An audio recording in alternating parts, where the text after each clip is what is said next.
Any time that you have an opportunity to seek what I call a seminal moment, you take it. You just say yes, and then you figure it out. Hey friend, welcome back. I'm Tyler Suomala, your host of the Growth Tech podcast. But that is Laura Gwyn, the managing director of Perkins&Will in North Carolina, which includes their Charlotte and Durham locations. And as you probably already know, Perkins&Will does all types of work. As Laura told me, if there's a design opportunity, Perkins&Will is often at the table. And today, you get to hear how Laura and her team were selected for the first Living Building Certified public school in the United States. Laura is going to share how to put together an unbeatable project team, the details that matter most when you're responding to RFPs, and how they work closely with clients to create incredible designs every single time.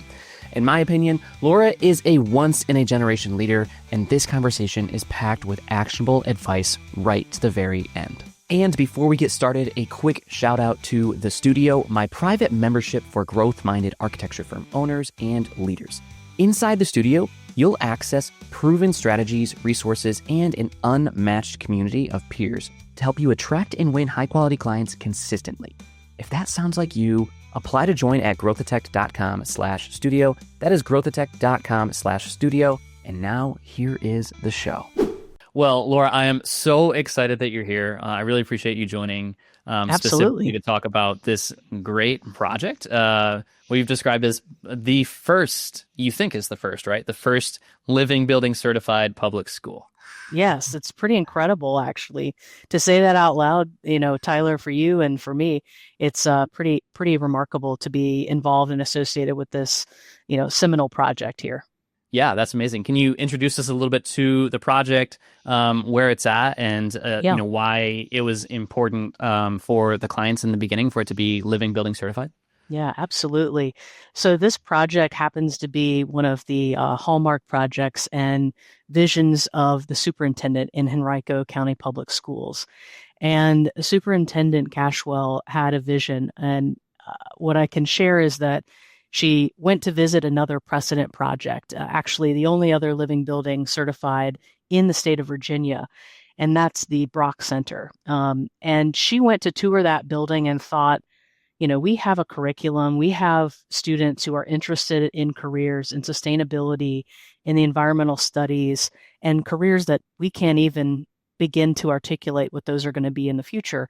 But we have a population of our students that are focused and interested in this. And what better place for them to learn than in a living building? And so that's really how it was born. That's amazing. And what about the living building certified and the process of that do you think she was attaching to the learning environment that was so important about that?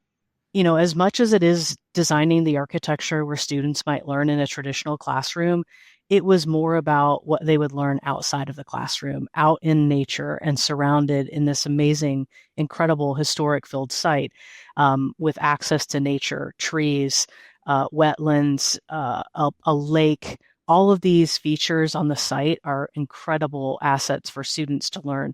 To be able to just step outside your classroom and take water quality samples on a regular basis, to be studying trees. And the students have even been part of identifying all the tree species on the site in and around the 60 acres that are located within over 1,000 acre parcel. So that's amazing. The school, while modest in size of just a mere 4 classrooms, is actually set in the largest classroom of 60 acres, which is that of the site. So I think it's pretty incredible to think about these learning environments for the students, which are geared more towards high school students. And however, the school itself will end up welcoming students from across the district to participate in things like their water safety program and canoeing and some just interesting activities. So this will be literally a launching pad for learning. That's amazing. When you were talking, it reminds me a little bit of, the Finnish education system, which is consistently ranked either number 1 or near the top among all the countries. And there's, I remember reading about it one time, and it had said that kids don't even begin learning formally in a classroom until they're 7 or 8 or something. And their first several years in school is just exploration. Like they're just outside. They're just experiencing they're just experiencing the world around them. And I can only imagine how impactful that is. So that sounds great. And while you were saying that, it made me realize everyone is probably, the audience, Growth Tech audience is pretty leadership level, right? So we're talking with a lot of firm owners, a lot of firm leaders, but I think everyone's familiar with LEED.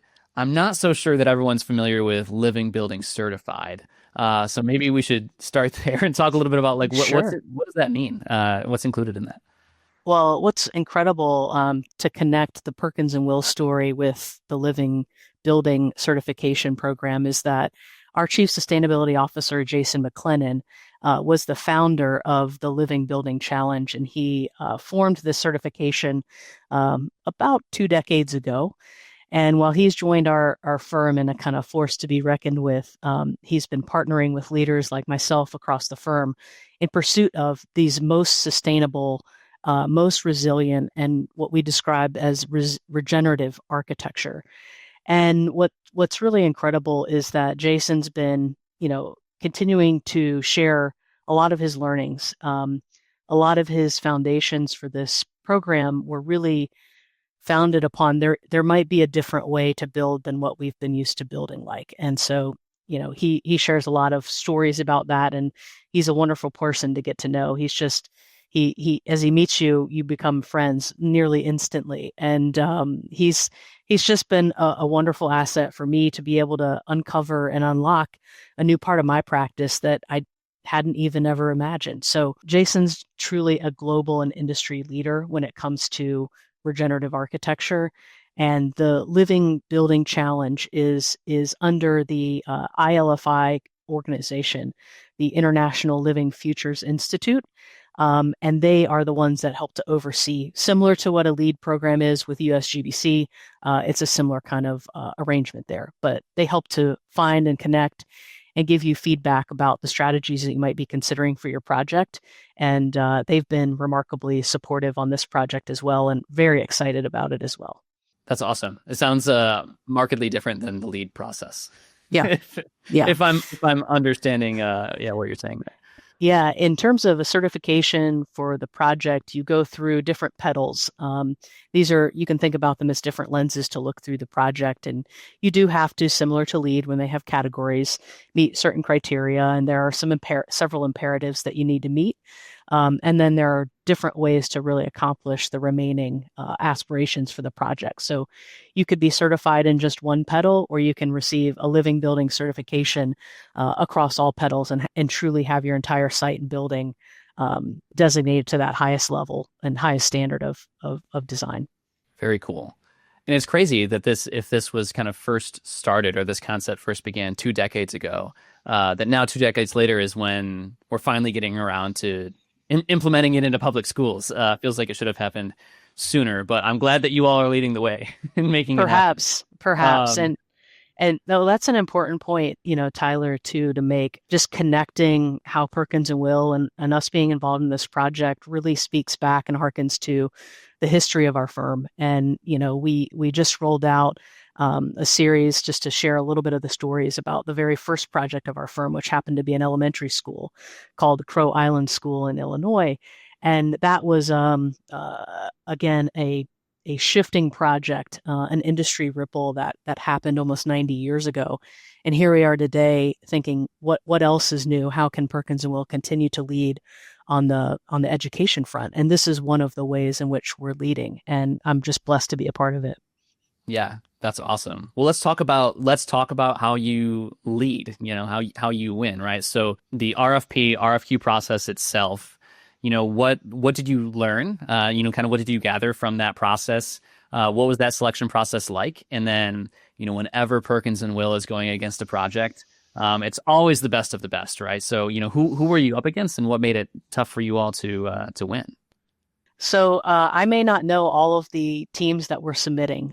We were kind of focused on really just our team. And I mean that to say sometimes it's good to quiet the competition out of your radar. But we expected there would be several other key players interested in this project. Because it's a county and a public project, it's advertised publicly. And so, we picked up an announcement about this project coming up, and it caught our attention when it was really featured as a living building project. It's not something you see every day. So we knew that we wanted to team up with our firm's leader in this regard. So, for this project, it took some strategy. Jason's firm had just joined Perkins&Will, McLennan Design, and he was just eager to get to pursue some projects with Perkins&Will and with a little bigger reach than he's able to have from his single studio. So we teamed up, became fast friends, and from our pursuit team, we really shaped that around partners that we've trusted and worked with in several other projects that could serve both locally and in the thought leadership capacity. We thought about things including the diversity of the team, making sure that we could fulfill that rounded team when it comes to minority or diversity participation. The pursuit itself started really with the release of the RFP. It wasn't a project we had been tracking, honestly. It kind of caught our attention, and we were like, well, this is something we need to go after. The process for this project included a site visit, like instead of a pre-proposal meeting of just a virtual forum, it was actually out on the project site. And so we sent one of our team members to go visit the site, see what they could see. But the grasses were so tall around the stretch that they allowed patrons to go and visit. You couldn't see much beyond that. So it was a little limiting in that factor. But it was certainly great to be able to be out on site to see kind of where they were thinking about for this project. And what's unique about it is that from where they thought the project was going to be to where we're recommending the project to be are in two very different locations. And so I think that's one of the unique aspects of this project. But the overall pursuit, I mean, let me just share this with you. I haven't been part of too many project pursuits that stand out in the same way that this one did. And I think that's something that I had to really take note of. And it was the entire pursuit package had a vibe about it. It was all about the living building, and it was all about how we could help connect this experience, this vision with dedicated and committed local service. And it was a really strong partnership between Jason and I. We invested, of course, a lot of time in getting to know one another and thinking about how we'd share when we got shortlisted or when we got to the interview, how we would want to share this story. So our marketing team dove in with us. They were having fun. So it's great to see all of the creative energies come out. The packet was beautiful. It could have been published as a magazine. It was just remarkable. So I think it got some attention. Yeah. And for that packet, you're talking about what you submitted for the RFP originally? Yes. Yeah. Yes. Okay, got it. So, and then we got to a short list, and sooner or later we got notified that, we'd have an interview, and here would be the date. And we all traveled up to Richmond and spent some time there for about a day and a half before the interview. And we really worked on our dynamic, our transitions, and each of us telling what I'd say our story in kind of our 5 minutes of fame, if you will. And so we heard from multiple voices. It wasn't Jason dominating the conversation. It was, or leading the conversation, and nobody else was involved. It was about a team that was going to accomplish this. And we were committed that the team would continue to be part of this project all the way through. So Jason, myself, and David, one of our project architects, were in the interview, and we're still leading on the project today. That's awesome. And so sounds like, for one, right, if we go back to this RFP process, right, you're putting together a really robust, robust, beautiful package that's meant to address it. But it sounds like a few of the key things for you in addressing that RFP was, one, just making sure that you have an all-star team, right? It's not just Perkins&Will. You're finding local firms, local partners that you can work with. That also, I'm assuming, does increase your chances, because every RFP always likes to work with other local companies, right? So that's helpful as well. But then it sounds like there was a lot that you were able to pull out of that RFP and kind of expand upon. So obviously, living building certified is one thing that you leaned into. But what were those other components that kind of caught your eye and you all decided this is the wedge that we're going to drive into this proposal? Yeah, I mean, our angle on this one was, of course, leading with design and leading with the living building experience. And Jason has the most of any architect in the world. So that was a incredible mark. Um, and beyond that, what we said was even more just cohesive about our team and our approach for this one was the attention that we paid to the cultural underpinnings for this particular site. And our North Carolina practice of Perkins&Will has been known for in its legacy around our commitment and design around cultural and civic projects. And so we actually pursued this a bit as a cultural and civic practice with education and with living design coming together to say, let's lead not only just through one lens, but it was with all of these coming together so that we put on our collective glasses and we could really see something in this project that maybe not others did. And that also relates to the client being able to see in us something that they didn't perhaps find in other teams. So being able to talk about this, the cultural ties, Wilton Farm, which is the site of this project in Richmond, Virginia, happens to be one of the largest slave plantations in Virginia's history. And so to be able to think about and design for what we can only hope is a repair and a stitch to reimagine a future where this project was really healing the earth and healing people, healing a community, and also letting them learn about what was going on around them. So it brought a completely positive ethos to this site by selecting this farm for the project. Yeah. And what I love about that strategy is there's always so much talk right around differentiation, right? What can you do to make yourself stand out? Because that's really, I mean, that is what the RFP process is. Like you need to be able to be memorable, so to say. And it sounds like the combination of talent and resources that you brought together is kind of like unmatched. Like there's not anywhere like you can't do the same thing. No other firm can do the combination of the team that you brought together and the strategy. And so that in and of itself is amazing. That's it. That's a great strategy. But so you found out that you were shortlisted. How much time did you have until the presentation was coming up? I want to say we had a handful of weeks to develop the kind of interview approach from shortlist and notice of that. I can't remember off the top of my head right now, but I want to say it was a matter of weeks. So like 2 to 4 weeks, like something. Yeah. That's we see turnarounds in 1 to 2 weeks often, and very rarely more so is kind of like more like a month out. So okay. We've gotten pretty good at being able to get our stories together and really share the big kind of key takeaways that we want to make sure to connect with our audience around. Yeah.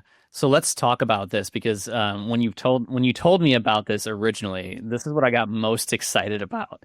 So it's even more shocking now learning that it was such a quick turnaround, right? But you really approached this interview process or this presentation a lot differently, and you were very intentional with it. So can you speak a little bit about what that strategy was and why you landed on that? I'd say this is the deepest I've ever gone into what I'll call the soul searching to the sharing of those personal stories that shaped us in a way that it connected this deeply with the project. And I think that was really powerful for me. So what I mean by that is that when we started this interview, again, from the package we put together was a whole vibe. We had this idea that we would each really share very tailored to this pursuit and to this story that we wanted to share, how personally we were each really invested in this project, and it connected in a way that recognized a lot of the regenerative roots that this project was going to have ultimately. And so for me, it was about telling a story, and how I would manage and lead a project was taking me back to my childhood and when I would visit my family farm. And this would be almost every Sunday. We'd go out to the farm and I'd swing in a tire swing that was left over from one of the tractor wheels. And I can remember my hair blowing in the wind. I can remember, just seeing the fields of corn out in front of me. a giant oak tree over top of me, and beside a really remarkable house that was one that my ancestors had built over 100 years before. Brick by brick, they cast the brick, put it together on the site. My great grandmother, ran the household and, raised the chickens, raised all of the, livestock that was around, and really kind of supported one another in a very neighborly way. And it was the first time where I really thought about, oh, this was actually a homestead. And a homestead is a bit of an off the grid, if you will, kind of solution for many people. And it's still contemporary today. It's a very popular thing. I hadn't really connected all these things that were part of my kind of environmental education and roots in a way that allowed me to showcase it in this particular interview. So just sharing some personal stories, it became really easy to share a little bit more and be more open. And I think in that we invited a client into kind of our lives as well. So this instantly feeling the chemistry and connection was really important. So that was quite powerful. And then you weren't even the only one that did that, right? No, Is it true that all of the presenters did kind of the same thing? I think we had 5 presenters on our team, and each person had a story they shared in this 5 minutes, if you will, of fame. And so it was like a chapter in the same book. And so it all felt like it was part of the same story. And that's difficult when you're working with consultants, that you can have that level of connection, really. Yeah, absolutely. So, and so you're talking about your personal stories. I'm assuming that you're relating that back to design decisions or your design strategy as well. How does that weave in together? yeah, I mean, those personal stories are really connecting us with what we understand the program for the school to be, what we understand the intent to be. So Jason is an avid canoeist and kayaker. He's on the water. He's a captain. He's connecting all these programs that they're talking about curriculum wise, and he could share a little bit more about each of those details more depth than I could. So he told his story in a really unique way. And in his studio, a canoe sits over top of the workspaces in their studio. So when I say it's like very personal, he's connecting all these things about him with this project. And so everybody had an opportunity to do that. Our project architect talked about how he takes his family out to unplug. And during many of the moments during COVID, his family went out and, camped in a yurt, and they would lay on the deck and they would watch the stars, and they would be unplugged from technology, and they would just be in nature. And, so it's refreshing and it's powerful that these different moments tied into different things that were going on. And for each of us, we're able to really unite around this front of giving the client some confidence that this is important for us because it's deeply personal as well. All right, just one quick detour. Growth-minded firm owners and leaders, I need you to listen up. What if you had a reliable way to attract ideal clients, communicate your value, and have a heck of a lot of fun while doing it? That's exactly what you're going to get inside the studio. My private membership with some of the world's best firm owners that has quickly become my favorite place on the internet. Inside, you're going to get access to more than 100 proven sales, marketing, and social media growth hacks designed specifically for architecture firms. You'll join our live growth workshops walking you through marketing and sales strategies step by step, and also our live solution sessions where you can get real-time feedback on your challenges from your peers, plus, of course, unlimited 24/7 access to a community of firm owners sharing what's working for them right now. Plus, courses, templates, tools, and so much more. There's honestly just too much value to capture right here. So if you're serious about investing in your growth and accessing exclusive strategies, then please apply to join us at the studio by going to growthatech.com/studio. That is growthatech.com/studio. I cannot wait to meet you. All right, back to the show. So help paint a picture, right? So you have this amazing strategy. Like you said, you got there a day and a half early. You guys had practiced the presentation probably many times for just 30 minutes, for a 30-minute presentation. But you get into the room, what's the experience like? And, was there a turning point where you kind of noticed like, okay, this is catching on? Like you talked about the vibe. This thing had a vibe from the very beginning, right? Was there a point where you're jumping into it and you're like, okay, this was a great strategy. These people are locked in to Yeah. what we're doing here. I mean, to the county's credit, again, it's a room full. It's a fairly large size room, and the tables are spread out in a big, giant square. I think there were about, almost 20 people in the room. So it's hard to have a very personal, intimate connection when you have such a large audience. But there were a lot of key stakeholders there, and they were all there for a reason. And as much as I want to say I could feel the instant chemistry, Tyler, I just had to lean into the moment that it felt really good for me and for our team. And while I thought they asked really, responsive questions, sometimes you don't always know if they're being asked of every team. So you can't always exactly gauge. I believe we were the last group interviewing with them, and I don't know that for a fact. I don't know if I can actually say that. But we just let it all out. And as Jason opened and we made sure to connect with everybody as we got the technology set up before our time clock started, you go and you introduce yourself because, like I said, we didn't know anybody in that room. And so while, that's a little tough crowd, if you will, we had to find these ways to connect. Because it's not often the cases when we pursue projects is that we don't know a soul in the room. So this is a rarity in terms of a key pursuit. Yeah. And what did you find throughout this? I mean, obviously, this strategy worked, right? Because you won the project. But when you're in the moment, when you're doing that presentation, I'm assuming you're aware of the surroundings and these things that are happening. Like, what did you notice as being the moments where things really seemed to click with people? You see everyone in the room nodding, right? They're kind of leaning into what's happening. And yeah, there's always those different moments that you observe, and you can't do that virtually as well. So being in the room where it happens is really critical. So I had, I think, the second speaking slot in this particular order. And when I finished my conversation with that group, it was about observing what everything else was going on when everybody else was speaking on our group. And anytime you see a lot of note taking, anytime that you see these small little conversations, micro gestures, you start to get a feel like, okay, maybe this is going well, but they also can't show their cards. And so you just have to keep leaning into it and just be, steadfast in your commitment to this strategy.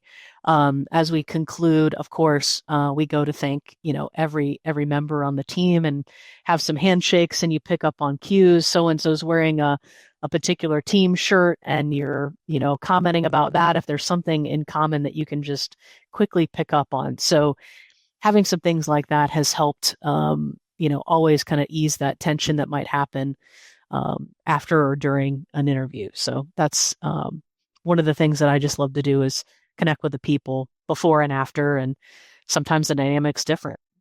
yeah, that's amazing. Because I know you've done so many, so many of these presentations, I'm sure, through the RFP process. And I am constantly personally like critical of the RFP process, not because I mean, it's absolutely right to kind of, request for proposals, but the nature of them, like what you're saying, they can't show their cards, or you didn't know anyone in the room. It's hard for me to believe that that's actually the best way to get the best outcome, or for be able to select the right firms for it. Because if you're not, you never get to communicate with the client, one-on-one, or, at a personal level before you choose who you're working with. It's kind of a bizarre process. It is. And so some of the, interesting things that have been done in RFQs, and again, different organizations can administer them differently, but when you can have some one-on-one time for a Q&A, it's better than a public Q&A kind of thing. And so sometimes, the clients want you to show well in front of their peers as well. So they'll kind of help you understand what some of those hot buttons are, what the key kind of metrics are that people are looking for, what was going to really resonate with that audience. And so generally, if you have a trusted, insider within that group who can be influential, but is also there to help draw the best out of the groups, then that's really where I think the magic happens. Yeah, that's a really great point. I've never thought about that, though. The importance of, they don't just want the best for them, but they also want to look good in front of their peers, and they want to see that the work that's being presented, the ideas that are being presented, are actually, they actually relate back to the other stakeholders. Yeah, that's a great point. I've never thought about that. Well, let's talk about so how long after the presentation did you find out that you won, and what was that? What was that like? A few weeks later, we found out that we were, asked to kind of negotiate around the project. I believe we got a more formal email, and of course, some immediate hurrahs and cheers are happening across the firm. Jason and I are immediately in conversation with one another about, okay, all right, let's get going, and what do we want the first thing to be? And while we paused to celebrate, a remarkable win for the firm, we were really excited for the county to really be able to begin on this journey, one that they've been envisioning for quite some time, and really get started. So our first big meeting was a kickoff, and during this kickoff, we actually scheduled, I think, about a half a day to go and walk the site. And this was the most impactful kickoff meeting I have ever experienced, because all we did is walk the site and toured around, and we started to get to know the people that would be involved in the project. And we just spent time listening and taking cues from nature about what some of the pluses and minuses would be about developing across what was kind of a larger boundary of about 1,100 acres. We had to find a site for this 60-ish acre parcel that would be dedicated for this particular project. So we had to find just the right spot. And it was after hours of tromping around in the woods, meandering across little creeks and wetland kind of areas, watching deer tracks, bear tracks, seeing some remnants of different animals past, looking at the beaver dam down at the lake. We kind of had to feel this energy, and Jason has a remarkable knack for this too, and he just like, it's right here, and here's where the site needs to be. And it just so happens it's tucked away just outside of the 500-year floodplain, and it overlooks the lake. So in the winter, when the trees are bare, you can see out to the migratory birds that are all flocking to this particular lake. And I think it's just going to be a remarkable experience for the students to be able to see the site come alive during the different seasons. But it was all these things really coming together, Tyler, that was pretty incredible. The kickoff included some essence questions that allowed us to really get to the heart of the project and what the client really wanted to share beyond the RFP. We got to meet with the superintendent, which was fantastic, and start to reveal some of the layers of this project that were complex. Again, I talked about that, reconciling a little bit with the past and the history of this site. And so, there's some sensitive conversations around all that. We went to visit the museum for the Wilton Farm, learning a little bit more about some of the relics that were found, some of the, patterns and life that happened on this farm many, many, many years ago. So it's just a remarkable kind of rebirth or reborn kind of process for this site. It's been an agricultural site and farmed more mechanically now for many years, but it's getting ready to see its best future. That's what I have to believe. I love that. Yeah, getting ready to see its best future. Well, it sounds like, honestly, like a formative experience for you, right? Definitely unique relative to the other ones. And like you said, you've been at Perkins&Will now for a decade, and you've certainly encountered a lot of instances of RFPs, of those presentations, but this seems like it was a unique approach. And I'm curious now, we're still, you still have the project to actually execute. This thing has to get built. I'm sure we're, a year or two away from it being complete, but, I'm curious to know what you plan to take forward with you, for future strategies, for future RFPs, for future projects from this experience here, what you kind of learned. I mean, you've got to peel back and really read into the RFP more than the RFP says. And so that was really a cue to me to continue to do that whenever these cross my desk, or we get the opportunity sometimes to help shape RFPs for clients.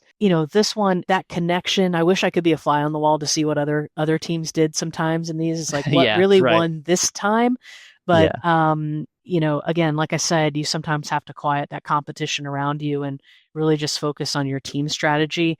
That's been really helpful for me because there's a lot of noise and all that, and it just is a distraction many times. So really focusing on what our best value add is, brings that full circle. For me, it's been profoundly impactful in my practice. I'm talking about topics and things and connections that I wouldn't have talked about a year ago when we would meet up for coffee, Tyler, or 2 or 3 years ago when we met during COVID. And it's something where I just feel as a lifelong learner, there's always something more to really discover. And I'm leaning into this pretty deeply. Our firm is heavily invested in the cultivation of our leadership that is going to be able to help address these environmental challenges that we're all facing today and will in the future. And so being able to help think about architecture as a way that it's not just answering the needs of today, but by doing the project, it gives more life, it brings more energy, it brings more than it would have been having not been developed is a really, really deep notion and concept. I love it. To think that the world's going to be better off by doing this project. And I try to find those projects for our team to pursue because they get energized by them. I love them. I want to put more into them. Those are the things that keep me going. So, the whole connection for this, thinking about the ecosystems that are present on this site, about the ecosystem of learning, I translate it also into our architecture as well. And so I think about these keystone species that we need in our offices to really help, complete our arches and stitching together several arches, create an aqueduct or they create an arcade. And so it becomes, again, more structural and more, just filled with richness that you can't have as just a single person. So it takes a team to accomplish architecture. And this is just one of the ways that it started to impact my practice. And I love sharing a little bit more about it and talking about it with others. Yeah. I mean, so many amazing takeaways from that, but there was a couple of that stood out to me. And I'm glad that you brought one of them up because I had written something down when you were speaking about the project earlier, because I kind of asked you, pressed onto you multiple times here, asking for what's going on almost around you, right? So I'd ask you, who are you up against in these different things? And then when talking about the presentation, I was like, what were you noticing in the people around you, these different things? But your answer both times was really focused on, I wrote down controlling the controllables, right? It's kind of like this strategy where it's like, you said, we try not to think, we try to push out who we're up against because that's not important, right? We can only control like what's happening in our room, within our office, within our team that's doing that. And then same thing with the presentation. It's like, I can't control how someone's going to react to this. But like I feel confident in how we've prepared for it, and I believe in the strategy that we're going to execute. So it's like this common theme, right? It's like you're only focused on what you can control, and it's really easy to get distracted with those other things. And anyway, like maybe if you are looking too closely at reactions and you see everyone being stone cold, like you don't, it can quickly like deflate you. And then there was another thing about just being a lifelong learner, which I just see consistently among high performing learners, people that are really successful. This notion that you can never stop learning, and I think that's so important now from what you just said. Again, Perkins&Will isn't the only firm that you've ever worked at, but you've been there for 10 years now. Yeah. And you're now a director of an entire team of the whole state of Perkins&Will. Yeah. And there's still things that you're learning today, that you're doing today, that are impacting and changing, your approach for tomorrow. And I think that's amazing. That's just great. It's just the mark of so much opportunity for growth and continued improvement, which is awesome. Yeah. I just believe in that, not only for myself, but for the people around me.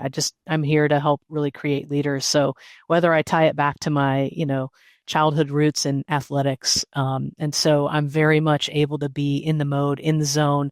I'm in the game. And it would extend all the way through, college. I remember, when I'm focused, I have my hat on just like I would on the ball field, and I'm in the mode. Like this is what's happening. when you mentioned something about being like in the kind of control the controllables. I don't know that it's so much for me about a control thing, but it's about really being authentic and kind of who I am as a person. And I can harken back to all my days as a child and in athletics, whether I was on the ball field and focus with my hat on, to in the college room testing or being really focused on a studio project. I'd be in my zone. It helps to block out just some of the other distractions around me. And it allows me to really focus on me doing, kind of my best work. And when I'm in the zone and when I'm in the game, it's really, you know, it's fun for me. It's untouchable, I guess. I guess that's a way of saying it. And, for me, it's about having fun and maybe connecting a little bit of that playfulness with a client and showing that in an interview helps to lighten some of the seriousness of what's happening there. Because you can also get bogged down by the feelings of pressure and, feeling like you've got to win everything. And listen, I love to win, but I also love winning the best work for us and for our team. And so that's really what drives me and keeps inspiring me as we look at these upcoming RFQs and Ps and really cultivating these client relationships. So it's fun. Yeah, that's awesome. That's a common theme now that I'm hearing and that people are hearing, especially when we talk about winning these projects, is people just enjoying the process and having fun with it. It obviously makes a difference, and I'm sure that we'll continue hearing more about it. But as a closing thought, I'm curious if you have any anything else that you'd like to share, or any parting thoughts for the amazing growth attacks and other firm owners and firm leaders that are listening to this now. Yeah, I mean, I think, you've really got to lean into what makes your practice tick and the type of projects and practice that you aspire to be building. Sometimes it's one at a time that you get to where you really want to be. I think for, others in similar positions across the industry, the teams are looking to you, the clients are looking to you for something that's a little different. And while, it might be fun to be able to show 16 of the same thing that you've always done, it's great to be able to say, we did this one thing pretty remarkably. And it was an industry shifting, an industry rippling project. And so when I talk with my teams, and I recognize this in my own professional journey, any time that you have an opportunity to seek what I call a seminal moment, you take it. You just say yes, and then you figure it out. And so saying yes to this project, yes to teaming with Jason and McLennan Design through this project was one of the easiest yeses I've ever said. And it's been one of the most profoundly impactful on our practice as well. That's awesome. Thank you so much for taking the time to share this story, to share the lessons and what you're taking away with it. You're always truly one of my favorite people to speak to. And like I said to you, I think many years ago when we first met, I really wish that I had a leader like you when I was working in architecture, because I'd probably still be working in architecture if that were the case. So I hope that there's more leaders that are listening to you and that are following in your footsteps. Thank you, Tyler. That's a great compliment. I appreciate our conversations tremendously, and the perspective that you bring on trying to discover some things in the industry that might challenge some norms and question why we do things. So I appreciate your inquisitive nature and platform that you've been given here. So thank you very much for the invitation. All right, Growth Detect, thank you so much for tuning in. If you are enjoying the show, then please share it with a friend and leave a review so that other amazing architects like you can find us. And if you're ready to attract more clients, confidently communicate your value, and do so with the support of other amazing firm owners, then we want you inside the studio. You can apply to join today at growthatect.com/studio, and I'll see you next time, friends.